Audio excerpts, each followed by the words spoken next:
Our next speaker is Shane Yount. He's principal and author of Competitive Solutions. Many of you may know Shane, as this is his 4th year participating in this conference, and he will be presenting on the topic of strategies for driving execution, engagement, and ultimately earnings. Please help me in welcoming Shane Yount.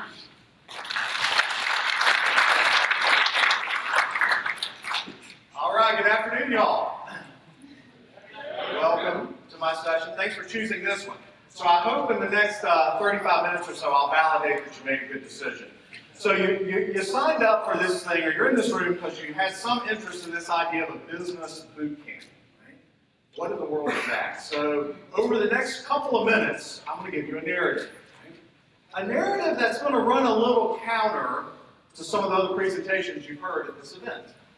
Because I'm going to ask you for the next 35 minutes to be a bit introspective and intentional as you look within your current transformation, CI process, whatever you're calling it.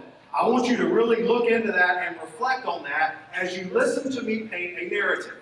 So for the first half, I'm going to share kind of what I see industry-wise happening with transformation, with CI, with lean journeys, with much of the messaging today. And then I'm going to talk about what I believe to be the compelling business need for this thinking around a boot camp. Right? So just a little bit about kind of my firm, headquartered in North Carolina. We are Tar Heels, so we're very happy right now.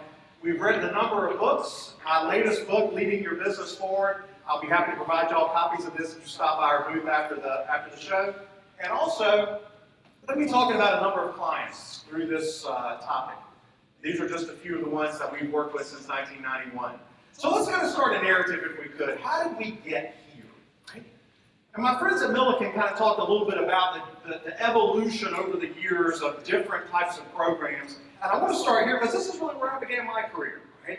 In the mid-'80s. Working for a company called Purdue Farms, right? You may know Purdue Farms. I killed chickens, right? They recruited me right out of school, went to work there, and Frank Purdue came to me in the mid-'80s and said, Shane, I want you to go down to Florida to Philip Crosby School of Quality Management. I want you to go down there and figure out quality circles and do all this stuff. Come back, we had 9 plants at the time, and I want you to deploy quality circles, right? And we did that. We got a lot of notoriety. In fact, in 1989, we were featured on a program called Tom Peters in Search of Excellence. Right? You may remember that guy. 1991, I started Competitive Solutions, and we moved into a decade-plus time of teaching companies how to do all these different acronyms. Y'all heard about a lot of these today. We built what I call the proverbial Caesar's Palace, right? You've seen those slides in many presentations today with the foundations and the columns and the roofs. I got attached to George Fisher, who had just left Motorola, came to Eastman Kodak and said, Shane, we want you to take us through this whole Six Sigma process. And so from 2000 to 2008, many of y'all were exactly there. You were doing all these processes. You were deploying all these initiatives. And then we got into some recessions. We got into some times that were less than profitable. And so the message of many of your organizations, and I know a lot of y'all, because my firm works with many of the folks here, you said, we're going to save our way to success. We're going to take those teams, and we're going to take all those tools, and we're going to take that Caesar Palace document that we all have, and we're going to say, we're going to start saving our way to success. And so we would run Kaizen events, and the last hour or the last day, we get the finance people in there and say, book $1 million of savings, right? And we felt really good about that. And so for those years, we kind of focused on that. We were feeling pretty good, but that brings us to now. And this is what I'm seeing today, ladies and gentlemen. I'm seeing it in some of y'all's organizations in this room today. If you talk to your people, you're having your people tell you, number one, we're overloaded. Number two, we have overly prescriptive processes. I was with a company last week that I met at this event last year. They have a 4-inch binder, right? That 4-inch binder has 28 tabs. In that binder, of those 28 tabs, are all their systems that they built, and it overwhelms people to the point that we've got meeting saturation, unsustainability, and quite frankly, a lot of confused leaders. I call these leaders, or this era, the what the hell is going on here, right? Because there's a lot of people that I see, and my team sees today, that are saying, yeah, we went through this journey, right? We started back here in the 80s with all these things, but today, we're overwhelmed. We're overloaded. So I want to make a case for you of why it's time to run what I call a business boot camp. Right? But if you need some further evidence, let's talk about this, right? Because see, there's not many millennials in this room right now. There's a few at this conference. I set aside one at the conference for lunch a minute ago that was talking about rock climbing. That's definitely a millennial, right? That was his hobby, right? Many of y'all probably don't do that, right? But if you think about where we are today, I'll use this chart right here to kind of tell you that there are fatal flaws that happened in the teen years, those years that I described a minute ago, that are still haunting us today. To me, it's the compelling reason of why we need to think about teams in terms of a business boot camp. And I'll just call your attention to that slide right there. If you look at those blue circles, listen, they resonate with all y'all in this room. You have those and probably 10 more right now in your organization today. But the point of that slide isn't those blue circles, it's what you see in the center. Because what's powering performance in your organization today? That's the question I want you to think about. What's powering performance in your organization today? The title of this session, Earnings, Engagement, Execution. What's driving that? Well, I'll tell you that many of us today are still using a flawed model to power performance. Despite all the teams and all the training and all the initiatives, I'm going to say that many of y'all in this room are masterful at those 3 P's. Now you read those 3 words, proximity, persuasion, position. So I'm accusing you of using those 3 P's to drive performance. Let me give you some examples of that. I was at a tour of a large manufacturing site in the Midwest about a week ago. They had all these blue circles. And one of the things I like to do when I tour somewhere for the very first time is I like to ask a simple question. The question is this: are you winning or losing? Because see, I'm going to suggest to you that all the things that are being talked about at this conference, if your colleagues, your employees, your leaders can't answer that question, it's all for naught. It's all for naught. So I'm in this manufacturing center in the Midwest. I'm taking a tour with the North American Vice President of Manufacturing. We're on a packaging line of roughly 40 operators. They had every one of these blue circles. At the end of the line, there was an and-on board flashing red because they had had some unscheduled downtime. Right? I step up to this operator and I say, hey, real quick question. Right now on your line, are you winning or losing? Now, he could have looked at the and-on board. He could have referenced a message he got in the shift huddle that morning. He could have talked about the visual factory boards that are up at the end and the beginning and end of every line. He could have answered it in any number of ways using any number of the tools that y'all have in your organization today, but here was his answer. He said, we have a supervisor. He hasn't been on our floor, hasn't been on the line, hasn't been in our area all week. I was taking a tour on a Wednesday. He hadn't been out here. So his answer was, we must be what? How do you think he answered it? Winning or losing? Winning. All that training, all those years, all those initiatives, all the visuals and money, and at the end of the day, the operator answered the question of winning and losing by saying, the proximity of my supervisor to this team is how I'm going to answer this question. He hasn't been out here all week, so you know what? We must be winning. Second word up there, you see persuasion. Let me make a big statement. Go back to those teen years that I talked about. See, we have a false positive. We think our teams are functional. I'm going to tell you, most teams are dysfunctional. In fact, there are organizations my organization is working with today that they won't even let us use the word team because it has such negative connotations. And I understand why. Because I believe today there are very few true teams. You know why? Because they're powered by selective engagement, not collective accountability. I want to bring this home to you all as attendees in this room. There's probably a person or a couple of people that you said to allow you to be at this event, hey, I'm going to be traveling, I'm going to be in Chicago for a couple of days. While I'm gone, keep this train on the tracks. Probably those go-to people that you lean on and rely on. See, I think there's a false positive in teams today. We think we have collective accountability, but candidly, most teams are powered by selective engagement.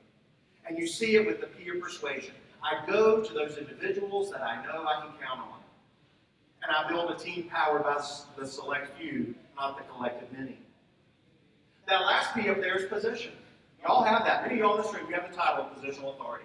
I get to go on a lot of site visits with many of y'all at your levels, right? And it's always interesting to me. I love to do those tours with y'all when it's a surprise.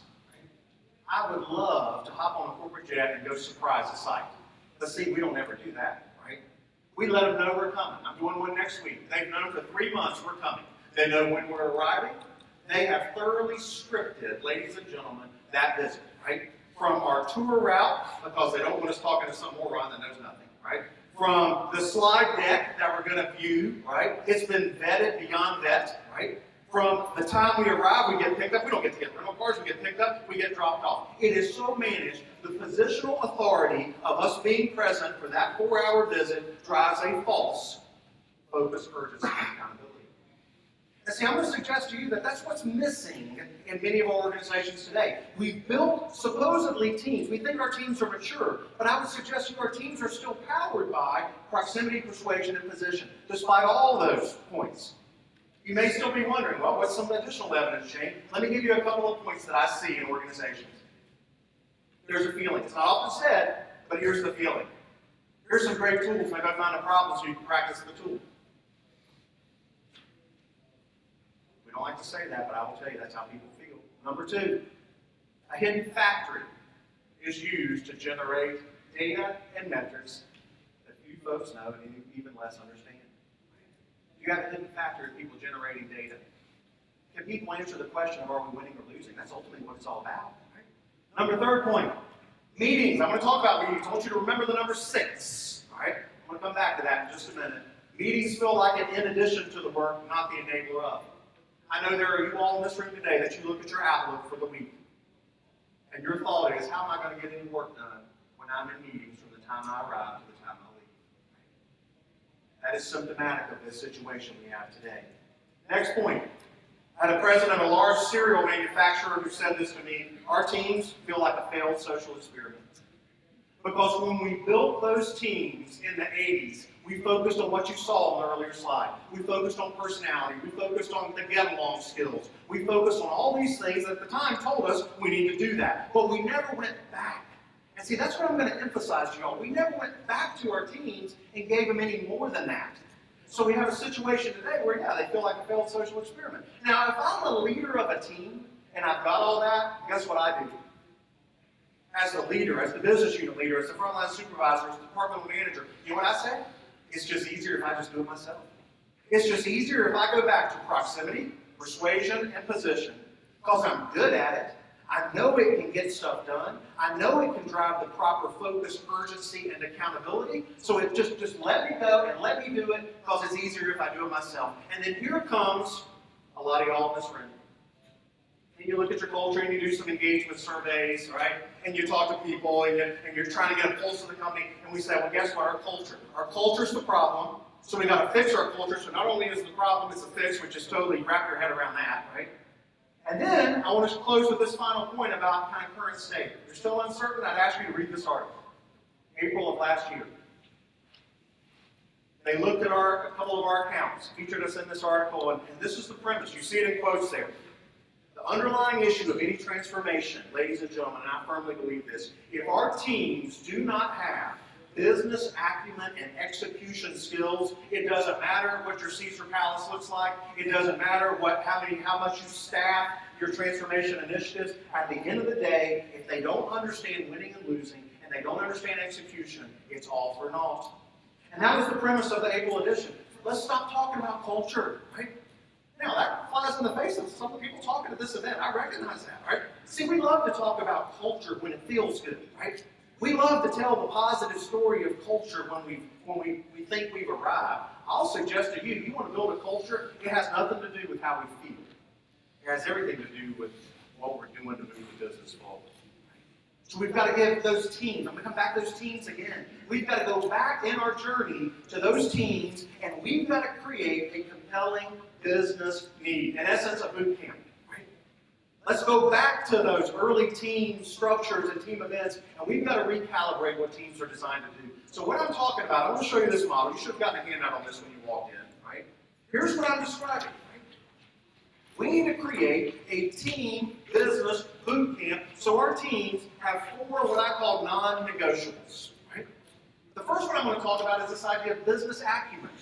This fundamental idea of, do I know if we're winning or losing? How are we using metrics and dashboards and scorecards? Then I want to talk about execution. How do we move from how people feel to what people do? Then I want to talk about this idea of meetings. I want to come back to this idea of 6. I ask you to remember that number 6. Then I want to talk about leaders, all right? So let's talk for just a second about business acumen.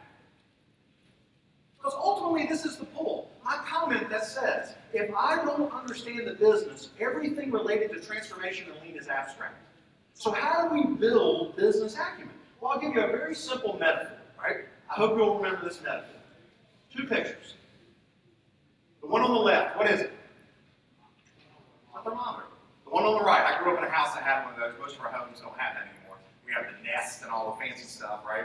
But I grew up in a home that had that. Very similar words, right? Only a few letters separate those two words. But here's what I'm going to suggest to you. The reason we don't have good business acumen is because our metrics and our dashboards and our scorecards are the one on the left. They're thermometers, ladies and gentlemen. They're passive reports. Right? We are generating, I said it earlier, we have hidden factories generating thermometers. We have finance generating reports. We have SAP and Oracle generating reports. Just because we bought the functionality, we feel compelled to run the data and run reports, right? We're an overwhelming organization with a whole bunch of thermometers and very few thermostats. Now let's talk about the difference very quickly. Maybe you're like me when you checked into this hotel. I got here last night, right? My wife and I have been married 25 years. And one thing we fight about more in our marriage in 25 years is the temperature of our honey, right? So when I travel, I get to be the king of that room. And the first thing I do is I go in there, and what do? Maybe like y'all did, all right? I'm taking that thermostat down to as low as it will go, right? Because no one's going to be complaining about how cold it is in there, right? I can go to that wall, and I did yesterday, and I can see the temperature. It's got the thermostat capability to do something with it. It's also got the thermometer capability. What do you have in your organization? Because the reality is this, we've got to have a thermostatic application of metrics. That's what's missing fundamentally in our teams. They have no thermostatic application of understanding business acumen. Right? Now, I'll talk about point number one just real quickly here. We've got to stop worrying about what we're tracking. Hear me clearly. We've got to stop worrying about what we're going to track. We've got to define how we're going to use the data. Too much time and energy is still arguing about the data, and we haven't defined at all how we're going to use the data. And I made it simple for you. It rhymes. Educate, facilitate, and motivate. We need to define each of those in our teams. Your team needs to have, how do you onboard people to the team? Welcome to our team. Here's how we do business. Here's the most important thing to this team. It's called our scorecard. It tells us if we're winning or losing. They need to get that day one, ladies and gentlemen. And most of your HR people, they've not built in anything to their onboarding and assimilation around welcome to the team, here's how we do business. Most of the time, our scorecards and metrics, you wouldn't even find them in an onboarding and assimilation process. Well, if we don't make it the first thing we talk about, don't be surprised when it's the last thing people care about. Let me say that again. If we don't make it the first thing we talk about, don't be surprised if it's the last thing they care about. Facilitate. I'll give you one quick thing here. You should never walk into a meeting without a scorecard facilitating that meeting. I do a lot of work with Pfizer. I'm going to give you just a real quick visual. I love Pfizer. Pfizer headquartered in Manhattan. They were trying to do an inversion to get to Ireland, and then Trump blew that up. But now they're still in Manhattan. Right? And Monday morning, 10 o'clock in the morning, Ian Reed, CEO, walks into his executive boardroom. On the screen of that boardroom, it's not the agenda, it's not the ground rules. What you see on the screen of that boardroom every Monday morning is the scorecard of how did Pfizer perform the previous 7 days. That scorecard is color-coded, red or green. There's no yellow, there's no blue. We either won or lost last week. That methodology cascades down to every single team throughout the world. There's 110,000 people that work for Pfizer. You have to be through that cascade by Thursday at midnight. Because Friday, what they do is they walk around at every respective site. I got to do this in Puerto Rico last year. Stand at a guard shack at the end of the week. As people are leaving, they'll say, before this gate opens, you're going to answer a question. Did we win or lose this week? See, ladies and gentlemen, scorecards are used to facilitate. If you want to make your meetings improve, then the whole purpose of that meeting needs to be to move our business forward, right? How can it do that if we don't have data facilitating the meeting? And then last point, motivate, just real quickly. I see a lot of scorecards that are all green that are worthless. Scorecards that are all green that are worthless. In fact, I would suggest to you the biggest thing killing business acumen is green scorecards. Because we see it as a calendar-driven activity. We set the goals at the beginning of the year, and if we're lucky enough, I was a plant manager, if I was lucky enough to sandbag and hold back, or just by God got lucky, right, and I'm green February 1st, then you know what, I'm not going to upset the apple cart. So we put it on autopilot, and guess what? We went right from the opportunity to have a thermostat to one more thermometer, because it's just a passive report. Pfizer says you're green for 90 days, guess what? We're having a metric review. non-negotiable. You're ready for 90 days. We're having a metric review, non-negotiable. So that process becomes an active positioning process, so we are driving to a single source of truth. Right? Do your teams have a single source of truth? I can tell you the boardrooms I get into when finance puts up a chart of data and the whole conversation is an argument about, well, is the data the most relevant data? Did we count this? Did we include this? Did we depreciate this? And the whole meeting is just an arguing of, what does the data even mean? Right? We've got to get to a single source of truth, and candidly, if you want your teams to go back and recalibrate what teams need to do, take one point away that I'm saying this afternoon, they've got to be able to answer that question, are we winning or losing? Because it doesn't matter what you're doing in transformation, if they can't answer that, just like that HBR article suggests, it's all for naught. Let me give you the second element of transformation. You want to run a business boot camp? It's time to get serious about accountability and execution. What do I mean by get serious?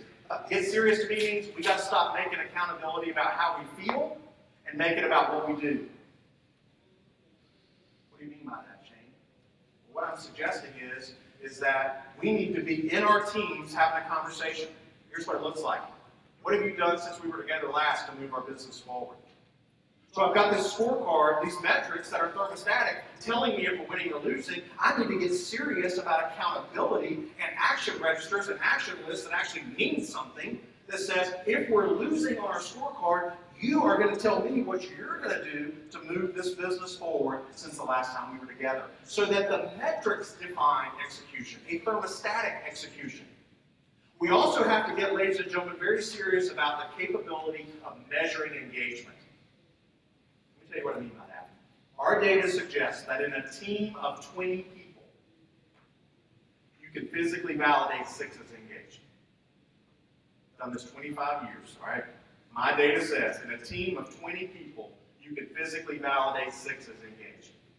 6 people that volunteer, 6 people that you defer to as a leader, 6 people that you are grooming and developing as a leader, 6 people that help you move the business forward. So that poses a question. You might be thinking, well, thank God I got 6. I didn't think I had that many, right? But some days it doesn't feel that way. Where are the other 14, right? I will say this. I love Lockheed Martin, one of my clients. They coined this phrase, it's theirs, not mine. They say we had a culture of people flying beneath the radar screen. We had a culture of people flying beneath the radar screen in teams because we made teams and accountability and execution more about how people feel and less about what people did. We've got to get to a place where we can measure engagement. Stop by my booth later today. I'm going to talk about how you measure engagement. Because if I've got a team of 20 people, I need to be able to validate. How many actions have you taken? How many have you closed? What value did that bring to the scorecard to moving our business forward? And that's a scary conversation for some people. Because I'll suggest this last point in red. The biggest demotivating factor in teams today is that disparity of engagement. They look around their colleagues and they say, well, those people are pulling their weight. These people aren't, right? Why is that? Our teams are fundamentally broken in many organizations. We've wallpapered it over with tools and with transformation talk and that Caesar Palace of activity and initiatives. We've wallpapered it over. But fundamentally, I'm suggesting to you, we need to have a business boot camp around execution. The next thing I want to talk about, because I'm going to run out of time, meeting saturation. It was one of the elements I said in the what the hell years that's going on right now, meeting saturation. Leaders in no more than 6 hours of meetings a week. I'm passionate about this. If you as a leader are in more than 6 hours of meetings a week, ladies and gentlemen, I'm suggesting to you, your teams are broken.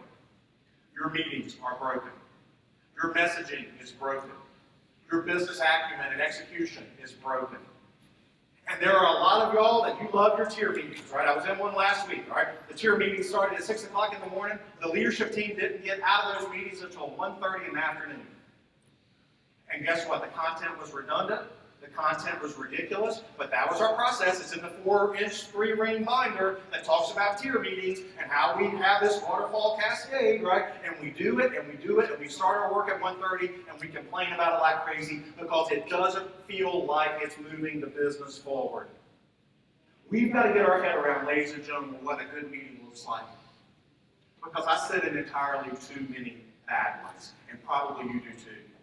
We've got to get to a place where you see my second point there, where we're in a rhythm like Pfizer. We're in a rhythm that starts Monday morning at 10 and closes Thursday night, and we know what happens in that rhythm. The content of that rhythm, the consistency of that rhythm, the conversation of that rhythm, because it's about one thing, moving our business forward using the data that we agreed to and the execution that we require, so that every time we come together, we've got a system that is moving those metrics to a thermostatic state. I would ask you as homework for my session to do some math in the next 2 days. And come to my booth and tell me your equation conclusion. It's real simple. How many meetings are you in a typical week, and what does that equate to in hours of time? Do that for homework for me, and come to my booth and talk to me in the next day and a half. I'd be curious to know your numbers. How many meetings are you in a week, and what does that equate to in hours of time? Because I believe that's the biggest crisis facing many of our organizations today. It has nothing to do with customers and market share and supply chains. It has to do with the dysfunctional internal team system that we have wallpapered over and haven't fully drilled into to discuss. My last point there, meetings need to be viewed as the enabler of, that's what I'm talking about. Pfizer's at a place in their culture, and I've worked with them for a long time, and they're not perfect, but they're pretty darn close to what I'm describing. There is a high tolerance, right? A very high tolerance that you better have your meeting together, because if it's not, I'm walking out of here. I have zero time to walk into a meeting that doesn't run with this type of process. Last thing I want to hit on real quick before I run out of time.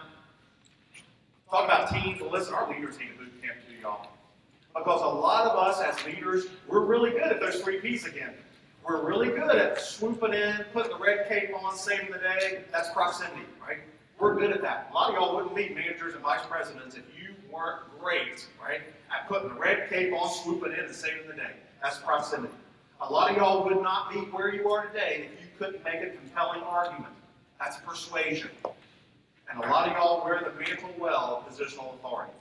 And a lot of us as leaders, we grew up. And we said, if I can master those things, if I can get to those 3 Ps, then I'll be a successful leader. Not in this new economy. Not with the teams in the shape they're in today. Because what that creates a dependency. Because if I swoop in and save the day, guess what? My teams will expect that of me every day. The biggest issue, I believe, today is frontline leaders. Right? We've got to talk to our frontline leaders. We've got to give them what I call 8 leadership attributes. I'll talk more about this after the session if anyone wants to hang around. But there are 8 non-negotiable leadership attributes that if your teams don't have, your leaders don't have, I'll suggest to you, we will not be able to fix the flaw we have back with the team system. So what am I saying here? We've got to move from defense to offense, our leaders. Bottom line, we've got to move from defense to offense. Number 2, we need to be able to articulate to them winning and losing. They need to be able to have this skill set here. So ultimately, we can get down here to this performance management conversation and actually have real data, to have real dialogue, so we can finally get to real development.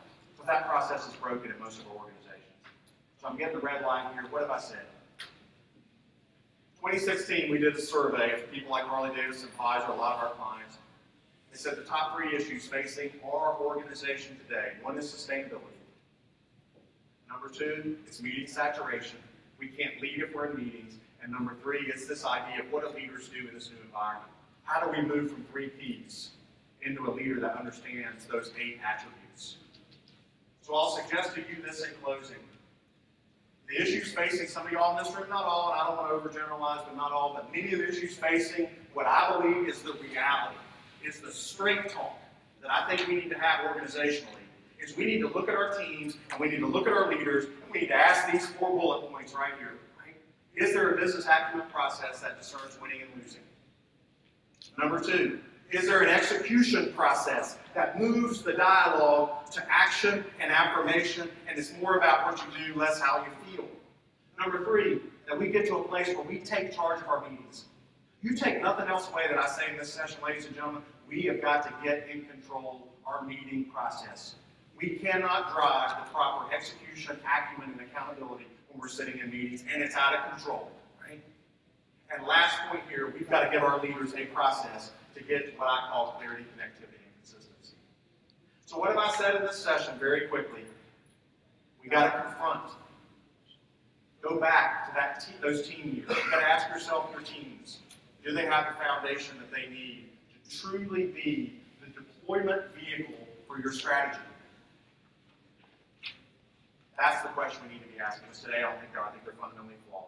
I would love to give you all some more information. You've got some flyer in front of you. Come by and see me at my booth. I would love to give out these books, as many as I have for y'all, and I would love to continue the conversation there with you. I know I've gone over time. I'll be happy to entertain questions in here if you don't have a meeting. Thank y'all so very much for attending my session. I hope you enjoyed it.